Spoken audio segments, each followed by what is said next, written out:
What is going on, Panthers Nation? Carolina Dad here, your host of the Two Growls, One Roar podcast.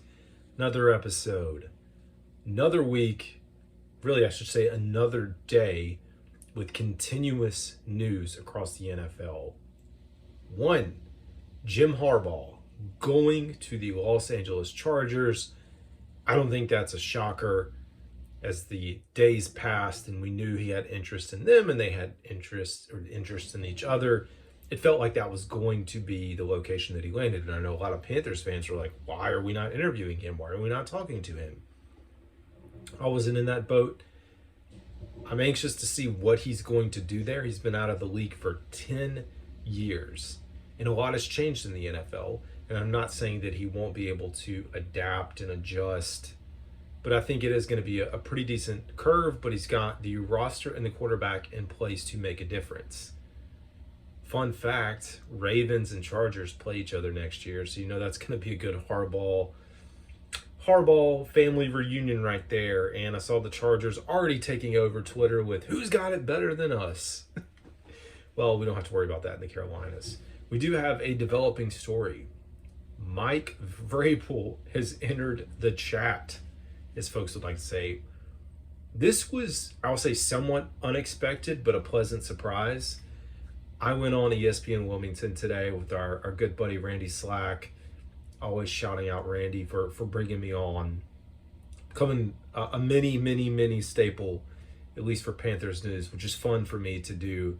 Tried to get on earlier this week. A lot of things came up. It was tough. Was able to sneak in today. And we went through talking about, Dan Morgan, what was my impressions of Dan, and things have settled. I said, I guess we'll give him a chance. We don't really have a choice. Brush that off. Started to talk about coaches.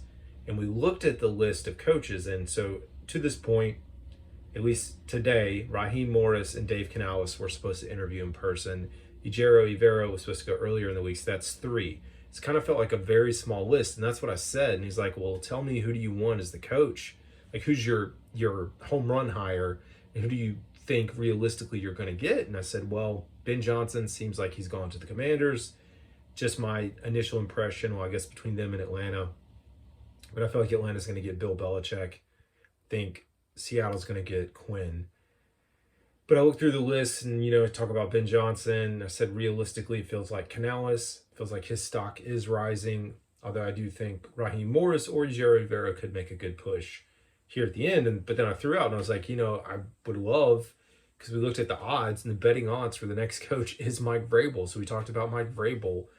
And here he is, after the show today. This evening, we get breaking news that he's coming in for an interview tomorrow. Today is Wednesday, January 24th. That'll be Thursday, January 25th. And today's a special day, too, because it's our 1-year-old's first birthday. Big milestone, fun day for Pearson. Those that have followed the show, it's hard to imagine.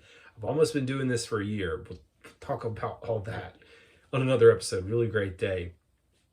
But people, you start to question Mike Vrabel. Some people want to compare Mike Vrabel to Frank Reich. And I don't think it's the same. I'm not saying that I'm all in, like pushing all my chips in on Mike Vrabel to be the next coach, that I want him to be the next coach. But it's a little different. Frank got fired mid-season. And of course, we know he got fired this season. It almost felt like a mutual parting of ways, even though Vrabel was technically fired. It felt more of that kind of mutual, this is how it's going to be. Last 2 years had not been great for him in Tennessee, as they tried to, they let go of some key pieces on their team, chipping off A.J. Brown, struggled to find a quarterback. Even after drafting multiple quarterbacks, they could just couldn't figure it out. I think it hurt them a little bit. And then, so I know people will say, well, that is part of the record. I mean, the worst season he has had as a head coach, if you go back and look, his only head coaching job has been with Tennessee from 2018 to 2023. He started we all know about his playing time: Pittsburgh, New England, Kansas City, linebackers coach for Ohio State in 11, defensive line coach from 12 to 13, made the jump to the NFL to the Houston Texans in 14 as the linebackers coach, and the defensive coordinator in 2017, and then head coach. Records, though, He's not had anything close to what we've had here in the last few years. Worst season was last year with 6 wins. He was 9-7, 9-7, lost to Kansas City in the AFC Championship game. Made a run, 11-5, lost to Baltimore in the wild card round. We know about the year where they got the number 1 overall seed at 12-5 in 2021 and lost to Cincinnati in the divisional game. That was kind of a flop, and Cincinnati was a really good team. 7-10 in 2022 and 6-11 in 2023. What he will bring or could bring to this franchise is really a tone-setting culture guy. When I say culture, I'm talking about shut up and listen culture. Like, he walks in the room, demands your respect. And I think he would get that very quickly from the players. I even saw someone tweeting, like, if he takes over, you will have guys quitting in training camp that don't want to be here, that don't want to win football games. And I think that's true. And you think about the style of football that he likes to play, really good defense, mixing that with a running game. 2 recipes for success that we like in the Carolinas. And it's almost, I think, it might have been Joe Person that likened him to Steve Wilkes and the Steve Wilkes model. And I think that is pretty close. And you want to see that, keep pounding, as we like to talk about it here. And I do think I even had my old buddy, Callie Cajun from the Beer and BS Media Podcast, I always say it wrong, sorry, talking about this would be a fantastic hire. And he truly meant that for the Carolina Panthers. So I am going to be all ears, I guess all eyes, as we watch the news float in as he goes through his interview and get to hear, is he really going to have an opportunity with this team? I'd love to see it. You think about, I know some people may not like this either, Arthur Smith. I know Arthur Smith just got fired. There's a ton of people that want him as an offensive coordinator.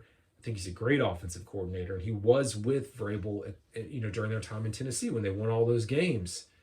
So I think he would be fantastic to pair along with, this reset of a team. Does give you a chance to possibly keep Evero, like maybe he's still around. Then again, you could also be doing this. I saw someone else say you may be doing all this to have a backup if you lose Ejiro to the Falcons or another job. If you lose him, then you almost have to go with the defensive coach. I'm not saying you have to, but it's just a weird time. And Mike Kay also talked about this, where we are in the hiring cycle. So part of the reason you've got all these teams moving so quickly, or at least some of them, and just teams outside of this that are getting rid of their coordinators, is they're trying to act fast so that they can fill these roles. Teams that are still on the outside trying to find a head coach are going to be in a weird predicament trying to find someone. You hope you can retain, at least for the Panthers, Tabor, Ejiro, or you may be going outside looking for someone else. And so here we are. We got 4 openings left. The Commanders, who, like I said, I think Ben Johnson. Seattle Seahawks feel like Dan Quinn, although it could be shock there. The Panthers, as we await, I guess out of this Final 4 group, at least the Final 4 we have today, as the jobs dwindle down, you also are now in more control because you only have 4 openings now. And I think some of these other jobs that were filled, Callahan, Mayo, Pierce, those 3, and even you could throw in Harbaugh, those, well, I won't say they're all wild cards, but they weren't the bigger names. You've got a lot of big names still sitting out here with Belichick, Johnson, Quinn, Slowick, Ejiro Evero, Raheem Morris, Glenn, defensive coordinator for the Lions, both coordinators for the Ravens. So you can see how you've got these 4 jobs and about 9 or 10 people that could fill that position. So there is an opportunity for the Panthers, if they wanted, to kind of sit back, let these championship games play out this weekend, and then find their coach. So be curious to see how it goes. Anyways, folks, I will be back on Friday nights. I guess I'll record Friday night or possibly Saturday to do our championship weekend breakdown with our good old boy Nolan as the Baltimore Ravens look to continue their dominance in the playoffs. So we'll have all that fun. Can they stop the Swifties and the Mahomes and the Kelsey show that goes along with it? We'll find out. Anyways, that's all I got, y'all. Have a good one.